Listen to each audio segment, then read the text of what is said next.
Pinapaalalahanan ng Philippine National Police ang publiko hinggil sa pagsasagawa ng public assemblies.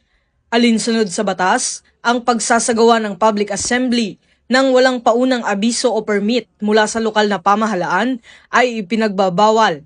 Ito ay upang matiyak ang kaligtasan ng lahat, kaayusan ng publiko at maayos na daloy ng trapiko lalo na sa mga sensitibong lugar o mahahalagang okasyon. Ipinagbabawal din ng mga sumusunod: pagdadala ng armas, mapanganib na bagay o anumang kagamitan na maaaring makasakit, pagiging marahas o paggamit ng pananakot laban sa kapwa, pagharang sa trapiko at pagsira sa pampubliko o pribadong ari-arian, at pagkilos sa loob ng 100 metro mula sa korte, paaralan at ospital.